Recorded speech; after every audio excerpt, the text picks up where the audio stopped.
전통적인 내세관에 따르면 영혼이 물을 건너간다고 합니다. 물을 건너 저승으로 간다고 합니다. 저는 현가를 풀면서 혹시나 전통적인 상여가 이러한 내세관을 형상화하고 있는 것이 아닐까 이런 생각을 해봅니다. 비교해 보십시오. 상여는 저승배를 타고 가는데 우리 사람이 죽으면 상여를 타고 가지 않습니까? 상독분들이 상여를 몰고 가지 않습니까? 뱃사공들이 저승배를 몰고 갑니다. 일치예요. 상여에서 노래를 불러요. 상여에 만가라고 합니다. 만가. 그런데 이 만가는 이 뱃사공들의 노젓는 소리가 있지 않습니까? 완전히 싱크로율이 딱딱 1대1 대응 관계에 있습니다. 그래서 저는 혹시나 이렇게 생각하는 것입니다. 저의 이 생각이 민속을 연구하시는 분들에게 하여튼 일정한 영감을 주기를 기대해 봅니다. 제가 풀어본 바로는 향가는 우리 민속학의 보고였습니다. 우리 민족의 민속이 그 속에 잔뜩 들어 있었습니다. 볼 것도 없습니다. 민속학자들은 향가 연구에 덤벼들어서 향가 속의 민속을 찾아내야 할 것입니다. 향가의 벗 여러분, 드디어 때가 왔습니다. 매우 중요한 힐라인의 표기법 하나를 이번 강의에서 제가 여러분들께 말씀드리도록 하겠습니다. 조금 난이도가 있어서 제가 지금까지 이것을 강의를 해야 할 텐데 언제 하지? 하면서 계속 기회를 노리면서 벼르고 있었습니다. 이제 여러분께서는 이 개념을 이해하실 수 있을 정도로 기초 지식을 갖추셨습니다. 감축드립니다. 정말 감축드립니다. 오늘 강의 드리고자 하는 것은 이중글자법이라 합니다. 이것을 터득하시게 된다면 여러분들은 우리 역사의 새로운 국면으로 진입하시게 됩니다. 그렇기 때문에 매우 중요한 법칙입니다. 우선 이중글자라는 게 무엇인지를 리마인드 해 주십시오. 이중글자라는 것은 향가의 문자는 뜻글자 또는 이중글자로 기능한다. 동시에 기능한다. 제가 이렇게 말했습니다. 이중글자라는 것은 하나의 문자가 뜻글자와 소리글자로 동시에 기능하는 문자, 그것을 이중글자라 한다 했습니다.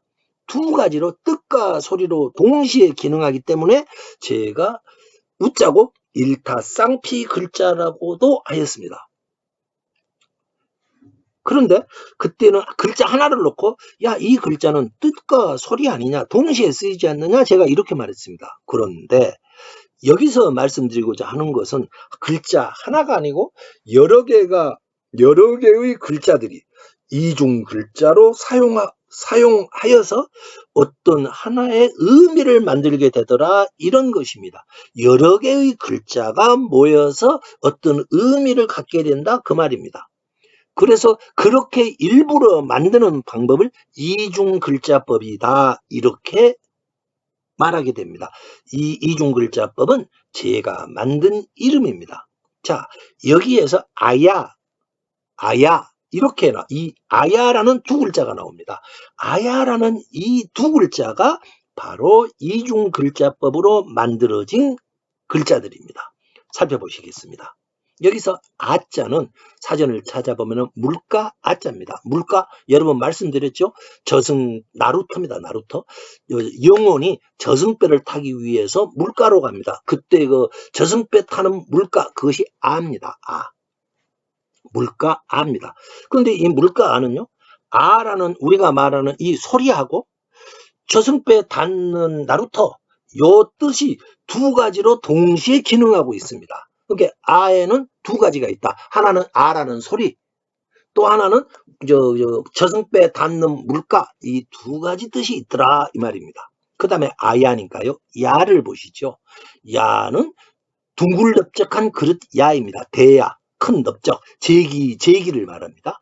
그런데 야는 우선 아까 소리, 야라는 소리를 뜻합니다. 또 한 측면에서는, 또 한 측면에서는 둥글넓적한 그릇, 이 뜻을 가지고 있습니다.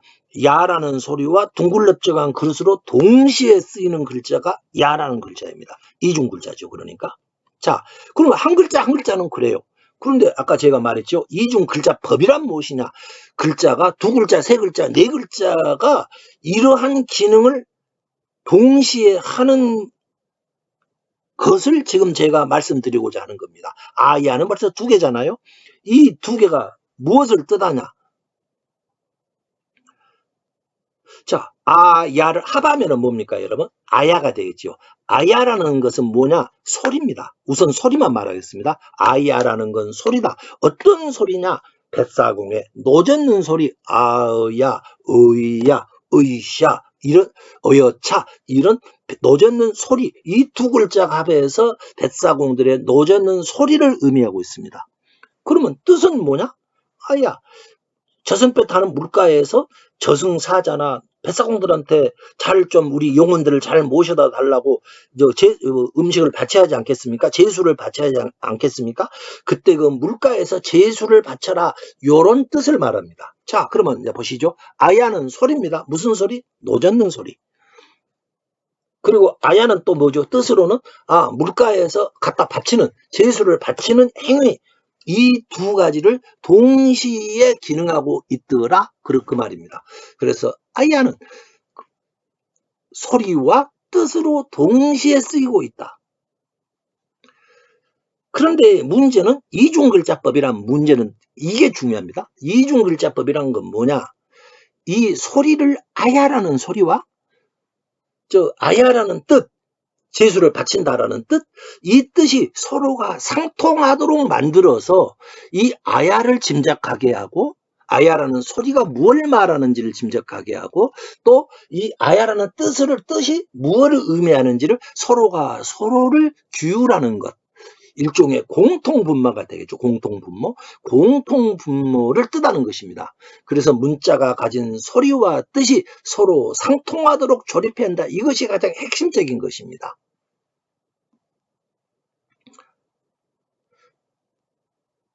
자,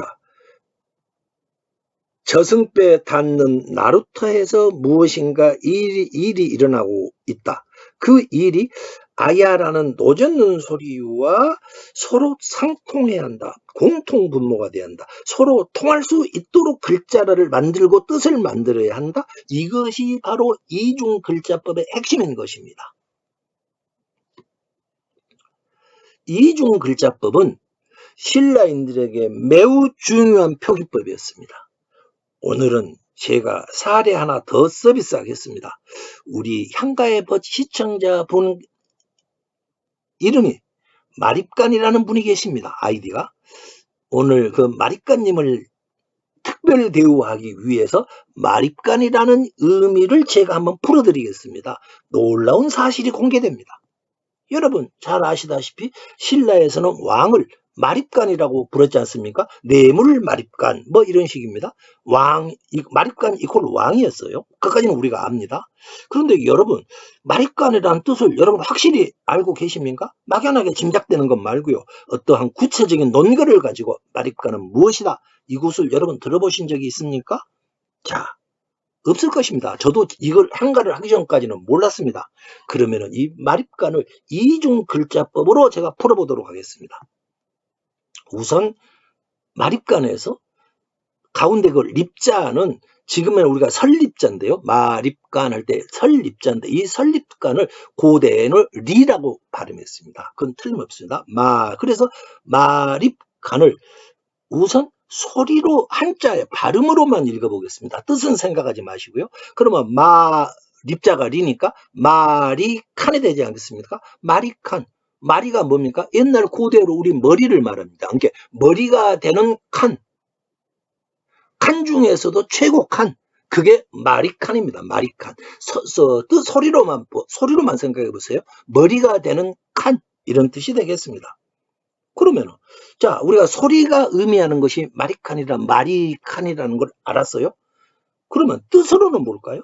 마자는 여러분 생각지도 못할 것입니다. 이 마자가요, 한자에 조칙, 법, 이걸 뜻이 있습니다. 이건 마녀집이 향가를 풀다 보니까 이 마자가 왕의 지시, 법, 이것을 뜻하고 있는 것이 명확했습니다. 그러니까 마는 조칙이다. 립은 세우다, 립. 소리로 읽으면은 세우다, 리가 되겠죠. 칸은 왕, 우두머리, 우리 징기스칸 할 때 칸입니다. 그러니까 뜻으로 풀면은 조칙을 세우는 왕, 조칙을 세우는 우두머리, 이런 뜻이 되겠습니다. 말입관이 다시 한번 뜨글자로 풀어보겠습니다. 초칙, 법을 세우는 칸, 이런 뜻 아니겠습니까? 그러니까 뭐예요? 법을 만드는 왕이라는 소리죠. 고대에 법을 만드는 권능을 가진 자는 뭘 했습니까? 지금도 우리가 법을 만드는 건 누가 만들어요? 법령을 만드는 것? 국회와 대통령이지 않습니까? 최고 권력자가 말입관이 되는 겁니다. 자, 머리가 되는 칸과 법을 만드는 칸은 서로가 의미가 상통하지 않습니까? 머리가 되는 칸, 법을 내 마음대로 만드는 칸, 같은 뜻을 갖고 서로 상통하고 있습니다. 이런 식으로 의미를 부여해서 양쪽이 다 똑같이 양쪽이 공통의 뜻을 나타내도록 만드는 방법이 바로 이중글자법입니다. 이중글자법 다시 말씀드릴게요. 제가 붙인 이름입니다. 사진 찾아도 안 나옵니다. 사전 찾아도. 그런데 말입관이나 아까 아야 이런 것만 그랬을까요? 자, 간단히 말하면은 신라 왕 이름이 여러분 생각나는 것들이 많죠. 박역거세, 거소간, 남해 차차웅, 무슨 이사금, 뭐 등등등. 거소간, 차차웅, 이사금, 요상하고 복잡한 게 표기된 신라의 여러 가지 이름들이 있습니다. 왕만 그런 게 아니고 여러 가지 일반인 이름도 그렇고 신하들 이름도 이상한 이름들이 많아요. 이들 모두가 풀어보니 이중 글자법으로 이것이 만들어져 있다는 것이 확인되었습니다. 드디어 향가의 여러분들께서는 거소간, 차차웅, 이사금 이런 이름이 가진 뜻을 알 수 있게 되었습니다. 감축드립니다. 푸신 나중에 혹시 한번 여러분 도전해 보시고요. 푸신 뜻이 있으면은 댓글로 올려주시도록 부탁드리겠습니다. 이것을 아시면은 신라와 고대 문화로 성큼성큼 들어가실 수가 있습니다. 왜 그러냐? 그들 이름이 가진 뜻들을 전부 알 수 있게 되기 때문입니다. 예를 들어서 아사달. 우리가 참 이상하잖아요. 아사달. 우리는 뜻을 알 수가 있습니다. 이해하시겠죠, 여러분? 이 법칙이 중요하다라는 뜻을 아시게 되셨을 것입니다. 이중글자법은 고대로 들어가는 중요한 열쇠가 되겠습니다. 또 저보고 쓸데없이 잔소리가 너무 많다 이렇게 말하실까 보아서 다시 제막매가로 돌아오겠습니다. 자, 다음 구도는 요겁니다. 미타찰라 봉호. 량은 라라고, 고대 발음이 라라고 그랬죠. 미타찰라 봉호. 이 구제를 뜻발의 법칙으로 풀면 간단히 풀립니다. 앞에는 뜻, 뒤는 발음이라고 그랬지 않습니까? 그러니까 미타찰라, 그러니까 미타차라, 봉은 맞이하다 봉, 그 다음에 호, 그러니까 앞은 뜻, 뒤는 발음, 그러니까 맞이하 오. 그 미타차라, 누이를 생략돼 있고요. 미타차라, 맞이하오. 이 말을 그대로 풀면 됩니다, 여러분. 뜻발의 법칙은요, 향가를 푸는 어마어마한 법칙입니다. 여보세요. 미타차라, 맞이하오. 이렇게 간단히 풀려요. 이 구절만 그런 게 다 그래요. 자, 그런데 문제는 월명사께서는 미타차라 누이를 맞이하오 이런 뜻으로 이 글자를 만들었어요. 이 문장을. 그런데 문제는 자기 마음대로 되는 게 아니라고 그랬지 않습니까? 천지신명이 이 구절을 아까 그 아미차 힐 이렇게 풀듯이 이 구절을 고유명사법으로 풀었습니다. 어떻게 풀었냐? 미는 한자 뜻으로 보니까 꽉 차다 미입니다. 그 타는 비탈진 언덕타입니다. 비탈진 모양 타입니다. 언덕을 말합니다. 그러니까 이렇게 됩니다. 그 찰은 사찰할 때 찰입니다. 무수한 영혼들이 길을 꽉 채우고, 꽉 차다 미입니다. 꽉 채우고 비탈길을, 아까 비탈진 모양 타라고 그랬습니다. 비탈길을 올라서 어디로? 절로 가고 있더라. 그 사람들이 죽어가지고 어디로? 무수히 그 절은 아미타불이 계시는 절입니다. 그러니까 미타철은 사람들이 너무도 많이 죽어서 막 도로를 꽉 메꾸어서 언덕길을 올라가서 그 절로 가고 있더라. 수많은 사람이 죽었다. 그 말입니다. 신라에 끔찍한 일이 일어나고 있었던 것입니다. 영혼들이 길을 꽉 채우고, 불교에서 말하면 극락, 아미타 극락, 일반 전통에서 말한다면 전성길도 가고 있었던 것입니다. 어느 시청자분께서는 이러한 저의 해독 내용을 듣고 향가가 무섭기까지 하다, 이렇게 말씀하시고 계셨습니다. 제망매가는 우리가 알고 있었던 페이소스 짙은 서정시기도 하였습니다. 그것은 오빠 월명사의 취지에 따르면 그렇습니다. 그런데 천지신명은 그렇게 해독하지 않았어요. 이 내용을 풀어보니까 사람들은 몽창 다 죽이라고 하는구나. 병에 걸려 죽이라고 하는구나. 그래서 나는 그렇게 해야지. 그렇게 하는 노래로 작동하기도 하였던 것입니다. 대반전이라고 하지 않을 수가 없습니다. 앞에서 미타차를 풀면서 길을 꽉 메우고 비탈길을 올라 아미타불이 계시는 절로 간다 하였습니다. 이걸 전통적 시각으로 풀면은 사람들의 영혼이 길을 꽉 메우고 비탈길을 여러 개 넘어가서 저승 가는 배를 타러 물가로 가고 있더라. 이 말이 됩니다. 아미타불이 계시는 곳 저승은 비탈길을 넘어가야 했습니다. 누이가 비탈길을 자기가 알지도 못하는 비탈길을 걸어가야 하기 때문에 월명사는 이 구절에서 나는 길을 닦겠다 그럴 겁니다. 왜 길을 닦았을까요? 언덕길을 닦은 겁니다. 왜? 누이가 길을 모르고 갈 수도 없기 때문에. 야, 누이야, 너는 몸이 약하니까 내가 길을 잘 닦아줄 테니까 이 길로 해서 걱정하지 말고 아미타불에게 가. 바로 그 구절입니다. 나 길을 닦으리라. 비탈길과 비탈길을 걸어야 하는 것과 길을 닦는다는 것. 여기서 천지신명이 미타차를 고유명사법으로 보고 있다라는 사실을 알 수 있습니다. 만일에 고유명사법으로 안 풀었다면은 단순히 미타차, 나 길을 닦으려, 나 미타차라 이랬을 겁니다. 미타차의 뜻을 하나하나 풀고 있었다라는 뜻입니다. 그것이 바로 고유명사법입니다. 여기 이 사진은 국보 감산사 석조 아미타불상입니다. 월명사의 누이 동생과 신라인들을 따뜻하게 맞이해 주셨던 우리의 부처님이셨습니다. 다음은 제망매가 마지막 구절입니다. 누이는 경주 낭산 사촌왕사 마당을 낙엽처럼 굴러다니고 있었습니다. 그러면서 나이가 더 많은 오빠가 저승 가기 위해서 오빠가 빨랑 오시기를 기다리고 있었습니다. 누이가 왜 오빠를 기다렸을까요? 누이는 아미타불에게 가는 길을 잘 몰랐습니다. 그리고 몸이 약했습니다. 그 길은 저승으로 가는 길은 험한 비탈길이었습니다. 막막했죠. 누이는 그때 나이순으로 아미타불에게 간다 라고 하셨던 오빠의 말씀이 생각났습니다. 야, 오빠께서 나이순으로 가는 것이야 이렇게 말씀하셨는데 만일 자기가 먼저 가면은 순서에 어긋나지 않겠습니까? 그러니 조금만 더 기다린다면은 오빠도 저승에 가실 것이니까 내가 그때까지는 오빠를 기다리다가 오빠 뒤를 따라가면 되겠다 이렇게 생각했을 것입니다.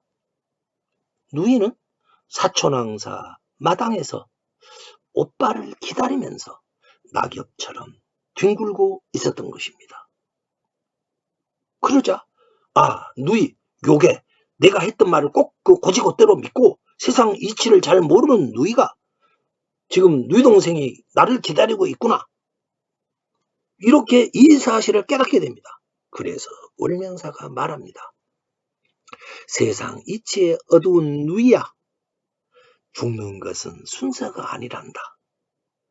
네가 나를 기다릴 곳은 사촌항사 이 마당이 아니다. 네가 길을 닦아줄 테니 아미타불 극락에 먼저 가서 나를 기다려야 한단다. 이렇게 말하고 있는 작품이었습니다. 오빠는 누이가 걸어가야 하는 험한 저승길을 챙겨주는 자상한 오빠였습니다. 여기까지가 제 2부입니다. 천지신명이 제망매가를 이상하게 해독했습니다. 그 결과 저승 가는 길이 죽은 영혼들로 붐비게 되었습니다. 미어 터지게 되었습니다. 참변도 보통 참변이 아니게 되었습니다. 신라라는 나라에게 그의 이 참변은 무엇을 의미할 것인가? 무엇을 의미했는가? 그것은 제 3부에서 말씀 올리도록 하겠습니다. 낯선 내용 들어주셔서 감사합니다.